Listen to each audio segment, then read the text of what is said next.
On continue de tutoyer ses anciennes copines, c'est la coutume. Mais on remplace le baiser par la bise. Myriam portait une jupe courte et noire, des collants également noirs. Je l'avais invitée chez moi, je n'avais pas très envie d'aller au restaurant. Elle jeta un regard curieux sur la pièce avant de s'asseoir au fond du canapé. Sa jupe était vraiment courte et elle s'était maquillée. Je lui demandai si elle voulait boire quelque chose. Un bourbon si tu as, me dit-elle. Tu as changé quelque chose? Elle avala une gorgée, mais je ne vois pas quoi. Les rideaux. J'avais installé des doubles rideaux orange et ocre à motif vaguement ethnique. J'avais aussi acheté une pièce de tissu assortie que j'avais jetée sur le canapé. Elle se retourna, s'agenouillant sur le canapé pour examiner les rideaux. Ils sont jolis, conclut-elle finalement. Très jolis même. Mais tu as toujours eu du goût. Enfin pour un macho, tempéra-t-elle. Elle se rassit sur le canapé pour me faire face. Ça ne t'ennuie pas que je te dise que tu es un macho? Je ne sais pas, c'est peut-être vrai. Je dois être une sorte de macho approximatif. En réalité, je n'ai jamais été persuadé que ce soit une si bonne idée que les femmes puissent voter, suivre les mêmes études que les hommes, accéder aux mêmes professions, etc. Enfin, on s'y est habitué. Mais est-ce que c'est une bonne idée au fond? Elle plissa les yeux avec surprise. Pendant quelques secondes, j'eus l'impression qu'elle se posait véritablement la question. Et du coup, moi aussi, je me la posais un bref instant, avant de me rendre compte que je n'avais pas de réponse à cette question, pas davantage qu'à aucune autre. Tu es pour le retour au patriarcat, c'est ça? Je ne suis pour rien du tout, tu le sais bien, mais le patriarcat avait le mérite minimum d'exister. Enfin, je veux dire en tant que système social, il persévérait dans son être. Il y avait des familles avec des enfants qui reproduisaient en gros le même schéma. Bref, ça tournait. Là, il n'y a plus assez d'enfants, donc c'est plié. Oui, en théorie, tu es un macho, il n'y a aucun doute, mais tu as des goûts littéraires raffinés. Mal armé, Huysmans, c'est sûr que ça t'éloigne du macho de base. J'ajoute à ça une sensibilité féminine, anormale, pour les tissus d'ameublement. Par contre, tu t'habilles toujours comme un plouc, un personnage de macho, grunge, ça pourrait avoir une certaine crédibilité. Mais tu n'aimes pas ZZ Top, tu as toujours préféré Nick Drake. Bref, tu as une personnalité paradoxale. Je me resservis de bourbon avant de lui répondre. L'agression dissimule souvent un désir de séduction. Je l'avais lu chez Boris Cyrulnik. Et Boris Cyrulnik, c'est du lourd.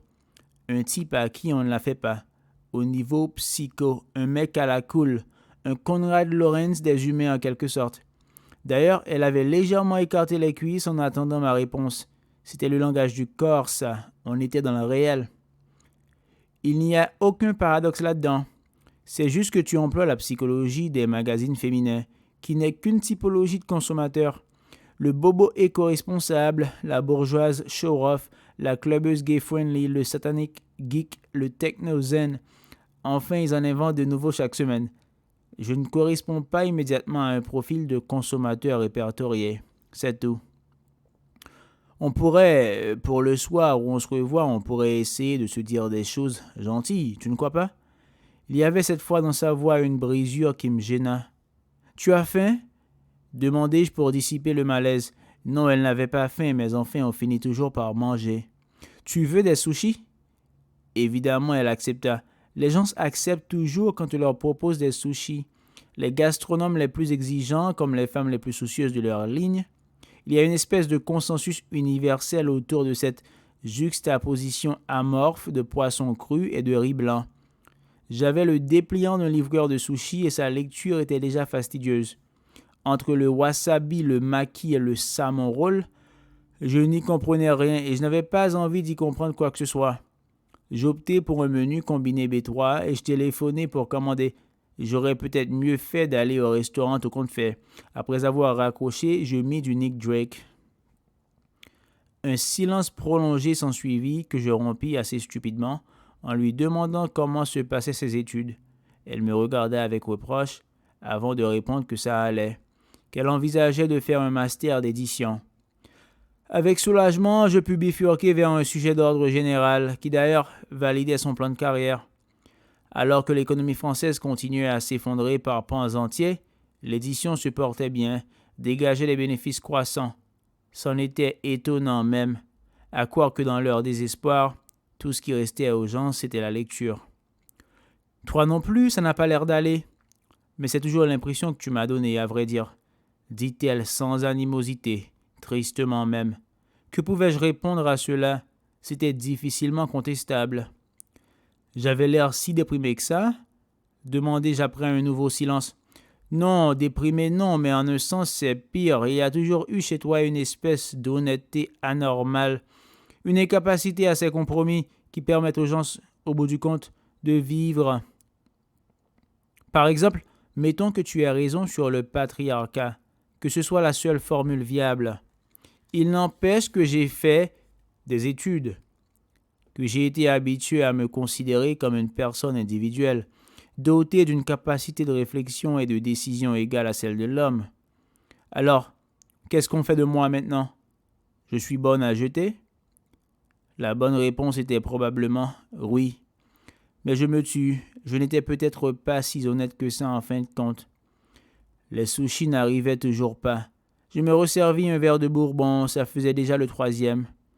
Nick Drake continuait à évoquer de pures jeunes filles, d'antiques princesses, et je n'avais toujours pas envie de lui faire un enfant, ni de partager les tâches, ni d'acheter un porte-bébé kangourou. Je n'avais même pas envie de baiser. Enfin, j'avais un peu envie de baiser, mais un peu envie de mourir en même temps. Je ne savais plus très bien, en somme.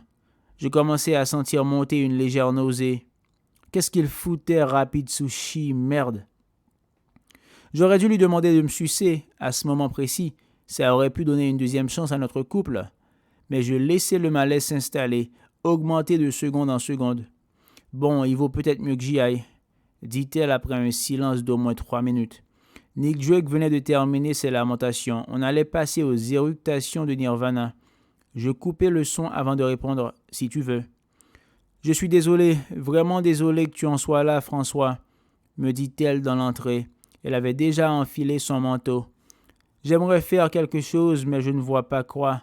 Tu ne me laisses aucune chance. » Nous nous fîmes la bise à nouveau. Je ne pensais pas qu'on parviendrait à surmonter ça. Les sushis arrivèrent quelques minutes après son départ.